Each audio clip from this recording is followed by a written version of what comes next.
made $10, man. Tap in for it's goddamn too late. For real, not for real. You did on goddamn saying, boy.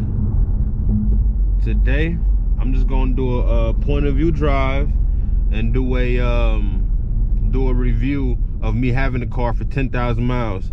Check out that little C8 right there. Yeah, yes sir.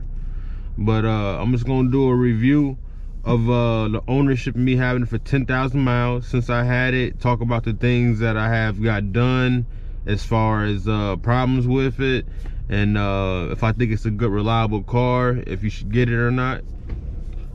Now a little background with the car. When I went out to Cali a couple years ago, I actually had got the Q50 as a rental, and it was the 300 horsepower. When I test drove that motherfucker, I didn't know how to really like change all the drive modes and all that. So I think I was driving it just in standard mode, and that motherfucker was still fast to me. Like I said, I'm coming from like a Honda and like in a Buick, you know, and shit like that. So it was already to me fast. So when I came across this, I had got this at King's Auto Mall and at Kia actually. And when I came across this, I just knew already like what was inside of it and how I liked it. And I realized this was the 400 horsepower, so I already knew it was gonna be even faster. And I wasn't planning on like doing anything to the car as far as like modding. So I just felt like going with the 400 horsepower would have been a better option for me, you know, regardless. So like I said, I already test drove the car, already knew how the 300 horsepower car felt. And then so when I was looking to buy this car, it was a 300 horsepower one in this color, and it was a 400 horsepower in this color. And I think there was about a $3,000 difference in it. So it was just better off just to go with the 400 horsepower to me. So I went with this, and overall, when I first got the car, like literally I test drove it for like 5 minutes, and I just stepped on the gas a couple times. I already knew I wanted it, you know what I mean? And that's just how it was. I never had a car that was with turbo, so it was just different to me, you know. So I went ahead and just jumped the gun on it, and I went ahead and grabbed it. And when I got it, it was on August 10th of last year, so it's actually coming up of a year ownership as well. Right now I'm just doing like I said, the 10,000 mile review I had on it. So also I did a lot of reviewing of the car like that following week before I had got it. So when I was looking at it, I went and seen it, but I didn't test drive it yet. So I already seen it, and I was just waiting to test drive it and everything. So I was reviewing a lot of different shit on YouTube from like Speed Cultures, and then but he got the 3.7, you know. But I was still reviewing a lot of his videos, and then I was reviewing Boost in Motion and a couple other different people videos, you know, just to see how the market is, you know, with this car. And basically what I seen, a lot of people were saying the turbos kind of get blown after a while, and maybe like engine work, you know, depending on how, you know, if you was tuning the car and things like that. So I already knew that I wasn't going to be like tuning the car and going like crazy with it like that. I got the car, I had to take all that into consideration, like, okay, the turbos be going out, the engine could fuck up. I gotta get some type of little warranty with the car. So when I got the warranty, it was a seven-year unlimited mile warranty. So I got the car at 34,000 miles. It might have been like 32. I can't really exactly remember the number. Was it 32 or 34? It was like 33. Yeah. It was somewhere around there when we got it. And then so I knew a lot of people were saying like between 30,000 miles, you know, I'm assuming up to like, you know, whatever, 200,000, you know, however miles you got, you know, them goddamn turbos can go and the engine can go. So I was trying to save myself from some bullshit happening. So I got that warranty. I want to say when it was said and done, I think original price was like 29,000 for the car, and I think when I walked out of there, it ended up being like 34,000. Like I said, we took care of that, and we you know, went ahead and took care of all that, And we drove it home. Obviously, you know, love the car, you know, put some fresh little 93 in it, you know what I mean? Was enjoying the car. Never had a car that fast, so, you know, of course I was driving the fuck out the goddamn car for that damn day or two. And then the first little thing, and this is honestly probably the only problem I had with the car, besides like doing some like extra mods, you know, to it myself. I didn't realize, I think it was something with the AC. The AC wasn't blowing correctly. And so with me and my fiance, we realized like that wasn't working correctly. So we went ahead and just took it back to Infiniti like the next day or whenever we got it scheduled to go back, and they was able to fix it. And that was legitimately the only problem I had with the car since ownership with it. It was something with the AC kind of went out and it was just blowing hot air. And it was a simple fix under warranty, and they took care of it. A little G35, something like that I might have in the near future. But they fixed that little AC thing. And other than that, like I said, that's really the only problem I had with it, and that's not a major problem at all. And so I would say one of the first things I did do to it, I realized like the tires were super shitty, and it was actually like really bald when I got it. I couldn't really, they looked, when I got the car, it looked like the tires was good to me, but it was actually kind of bald. So I ended up swapping the tires out. My boy Nick Dodd at BMW, he swapped me out. He got me some Ventus V12 joints, I think, or V2s, I think what they're called. He got me those joints, and those actually one of the best tires. I think they're actually really good. I've seen a couple people running these tires as well. So when I switched out those Dunlap tires, I switched them out to those Ventus V12 tires, which is a major upgrade you gotta do. You cannot be sliding on Dunlap tires for too long.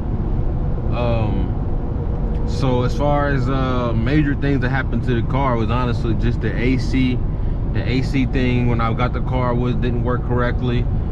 Then I switched out the tires, and then that's when I started to actually begin modding my car. You know, I got like the front lip, the diffuser, the duct build, the window spoiler, those kind of things for its cosmetics. And then I upgraded as far as performance. You know, I got the JB4, the cold air intakes, and the Alpha Red AMS heat exchanger. Now, as far as like check engine light codes go, I never had a check engine light code get thrown on, besides the fact, if you check back in my couple videos ago, the AMS heat exchanger wasn't bled correctly. And that was the only reason why that had got thrown on. So I never had any check engine light codes. I think this is a very reliable car. It's a nice little S5 right here. It's a very reliable car. A very reliable car. I feel like if you want like that 18, you know, years old to like, you know, even up to 50, 60 years old, however old you are, you know, this could be a good reliable car to get, you know, from the, you know, low as $15,000 up to like $35,000. You know, I've seen these cars get up to, unless you're talking like, you know, a brand new one, it might be a little bit more, obviously. But honestly, you know, you can get these cars at a really good, fair rate. You know, you can either get the 300 horsepower, you know, or you can get the Red Sport 400. You know, there's two different options. Now I do feel like it is kind of the body style is kind of outdated as far as like how it looks. It's been the same body style since 2014 when they had a 3.7. You know, it's been the same body style. They upgraded, you know, the lights, the tail lights, and different things like that, but it hasn't been too much of a real big, you know, change of body style. So that's another thing. You know, you get a 2014, you know, you can look like you got a 2022 or a 2021, you know. But like I said, the price point on this car is very good. The engine seems like, from what I've, you know, been reviewing and researching, it's a pretty good engine. There is a couple people on YouTube, so it seems like, you know, they blown their motors just to the fact of The oil they kind of use is a 0W20 oil. It's a very it's not thick at all, man. So it's a shitty kind of oil that they use, and that, I think that's another main reason why a lot of these engines get blown up, or you know, the fact that, you know, the owner, you know, beats on the car, you know, pretty heavy. There's a little Q50 right here. Nice little Q50. I don't even see, to me, I'm done up around here too much. That's the 3.7 actually, 3.7 right here. That's a nice little one. But as far as like the transmission goes, man, like the transmission,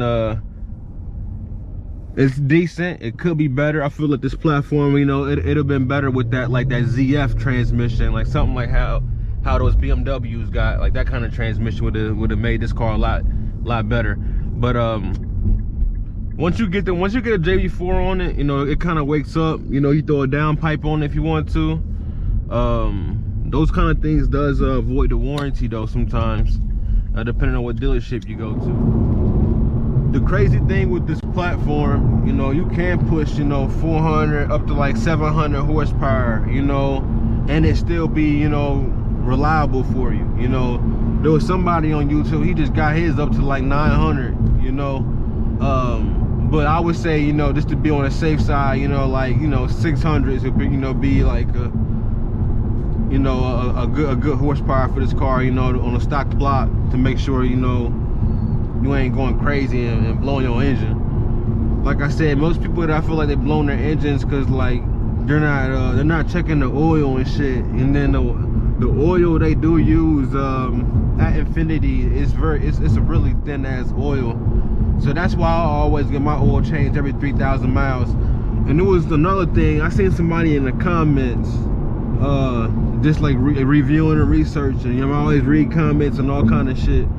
And there was somebody said his warranty got voided because he didn't go to Infiniti for his oil change. So I guess they didn't have in their systems that, you know, in their system that he'd been going there to get oil changes. And I thought that shit was crazy. So, you know what I mean? So that's why I'm like, I always get my oil changes there. Just I'm trying to cover my ass, you know what I mean? And that's some bullshit for real, that, you know, his engine and turbos didn't get covered because, you know, they thought that he, you know, he wasn't getting his oil changed basically. So overall, you know, after 10,000 miles of driving it, like I said, only the AC thing happened. I have enjoyed the car a lot. Like I said, this is the fastest car that I have had, you know, and it definitely does the job. You know, I definitely get to the point where, you know, I kind of want more though, don't get me wrong. So I am looking, you know, soon, not very soon, but, you know, within like a year and a half, definitely be having another car, you know, for the channel. And you know, be modding that as well, you know. But this is a great car, you know, for, like I said, an 18-year-old, even up, you know, you 50, 60-year-old, you know. This is a great car. If you keep it stock how it looks, you know, with the chrome, it still look good, honestly, you know. Or if you want to change it up, try to make it look more aggressive, you know, you start putting little mods onto it, you know. You start putting maybe a downpipe, you know, exhaust on it, you know, some cooling, you know, to help.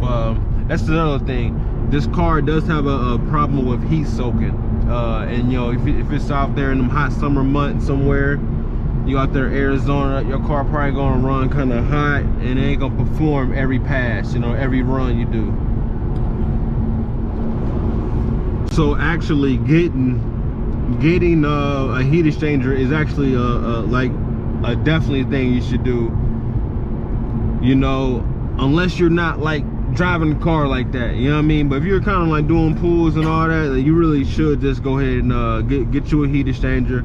Make sure, you know, you got your oil change, you know, correctly. And like I said, like the different things the dealership told me that would void my warranty would be like a lower downpipes and downpipes, you know, oil catch cans, you know,